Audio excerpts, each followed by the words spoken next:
Hello and welcome to our first wintertime release. This is the 2022 Estate Reds. I am talking to you in January of 2025 with all this lovely bright snow right behind me. Depending on how the lighting goes, you might actually be able to see the vines, vineyard rows, and all that stuff out there. So lovely setting. We're here in the corner of the studio. Sandy's working away, so we're having a good time this winter. 2022, brief summary, is one of those years that is really shaping up to be quite impressive. You don't always know early on, and this is one that I think is definitely exceeding my expectations compared to when the wines were young. They've developed amazingly. I'm really enjoying my early trialing of these wines lately. It's been fun.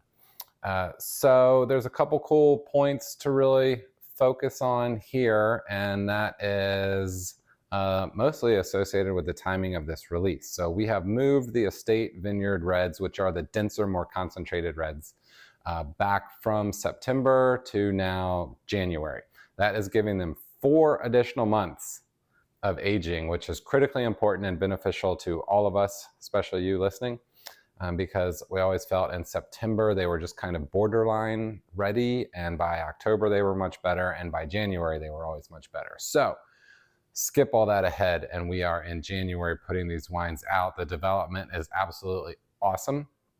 And the second aspect of this, that they are the denser, more bold, more intense red wines, is they are very seasonally appropriate. So we always had a bit of a conflict with, a heavier red wine coming out in September if you got that heat wave early on and it was 85 or 90 degrees, and it just wasn't a fit always. So we've got a much more seasonally appropriate fall release to match those weather patterns, and these wines are landing right here in an ideal midwinter time when these reds really match up. And the joke that I've been running is that since it's dry January, we're focused on drinking dry red wines, except we have the sneak in of the rare gem of Late Harvest Tannat added to this release that we haven't seen in years. So we'll come back to that shortly.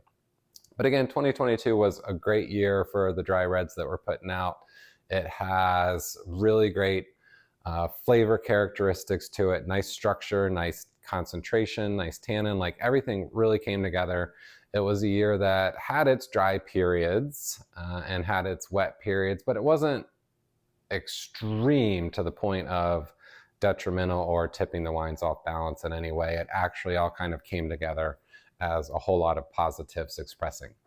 All right, so we are releasing right now, starting January 16th, 5 wines from the Estate Vineyard: Petite Syrah, Petit Verdot, Tannat, the Crooked Run Estate Blend, and Late Harvest Tannat.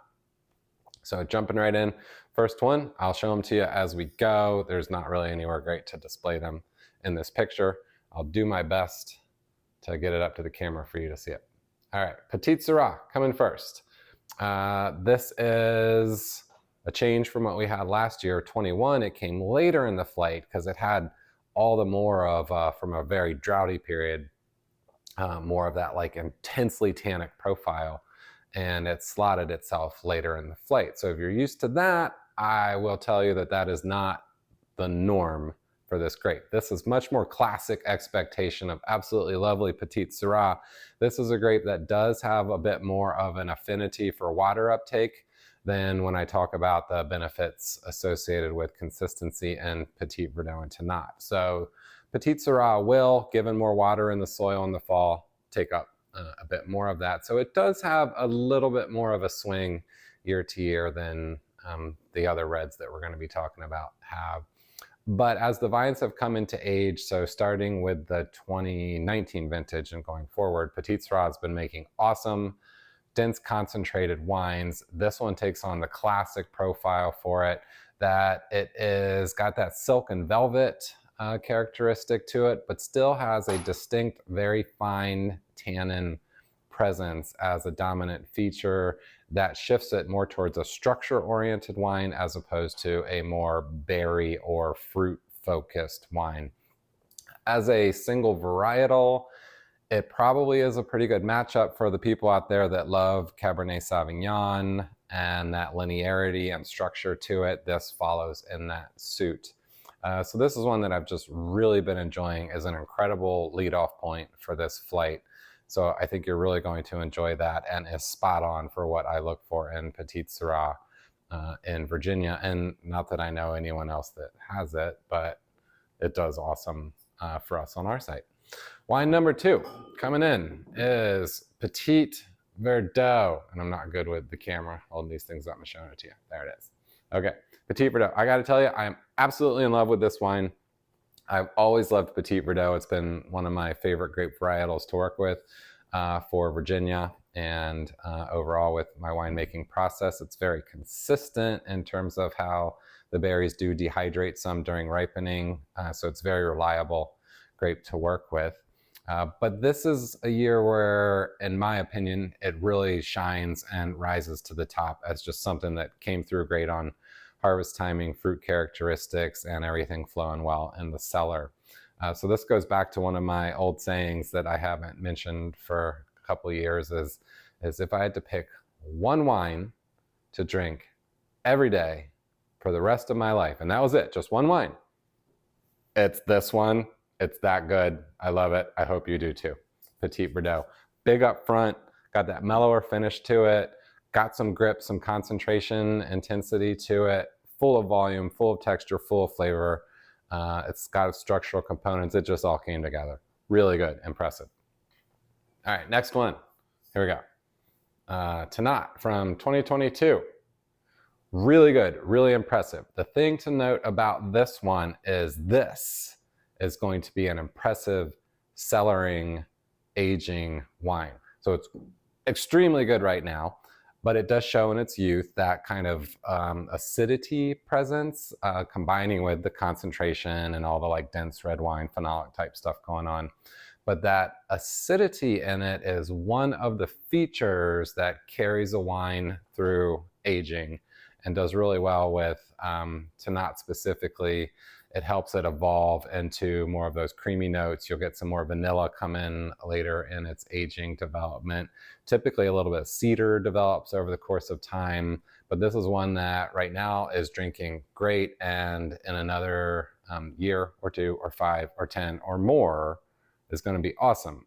So Tannat is the one grape that I have found for Virginia and for my process that just has all the features for long-term aging. So this is one that I would recommend get a bunch and keep it in your cellar and break them out every so often. It'll be worth it to see how that ages.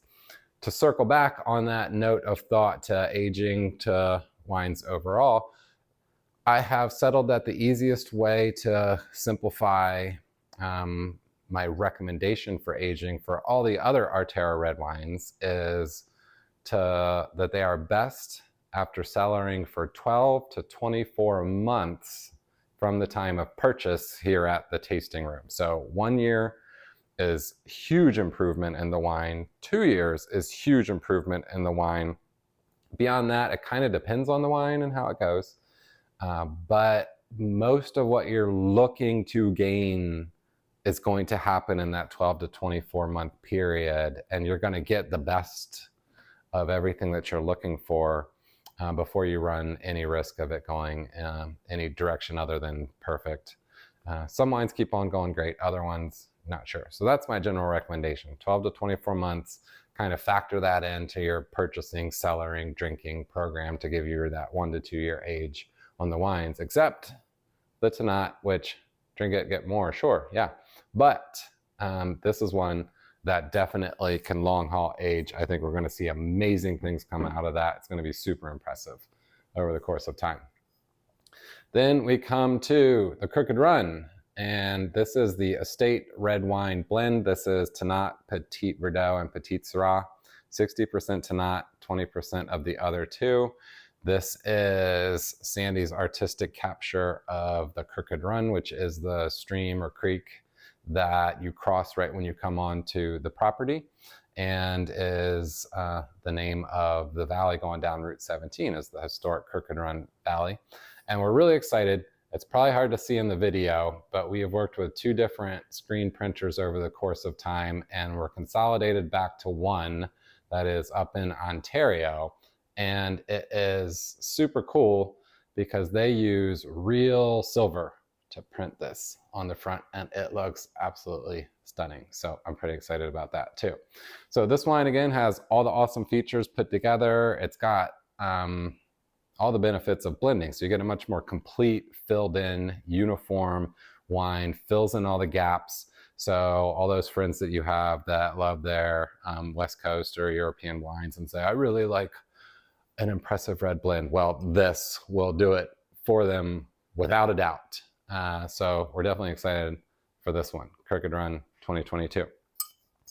Then last, certainly not least, is the rare release of Late Harvest Tannat from 2023.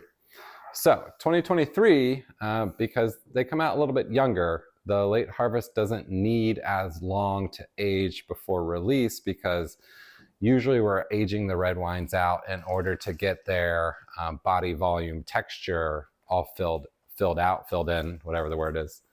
The sugar that's in this takes care of that in itself. So it's definitely very full-bodied and textured with the residual sugar that's in there.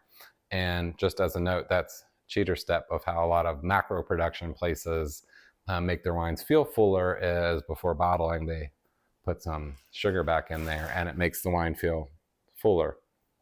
That's not what we're doing, but I'm just saying that's a cheater step a lot of places take.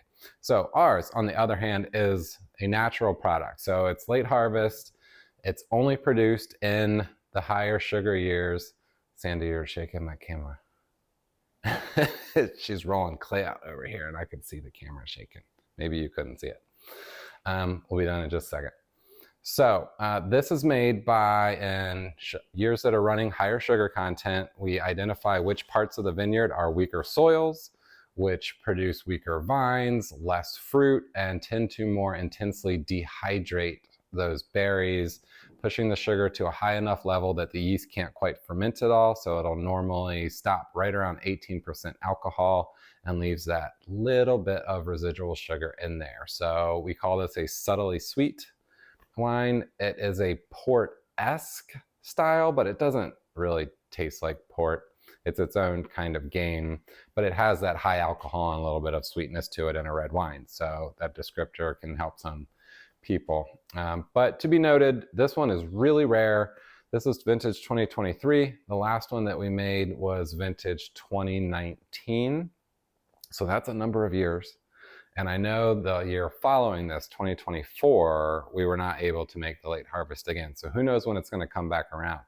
This is limited. 83 cases is what came out and is available. So if you're into this, it's not going to be around all that long. And then when it's gone, it's going to be gone for a while.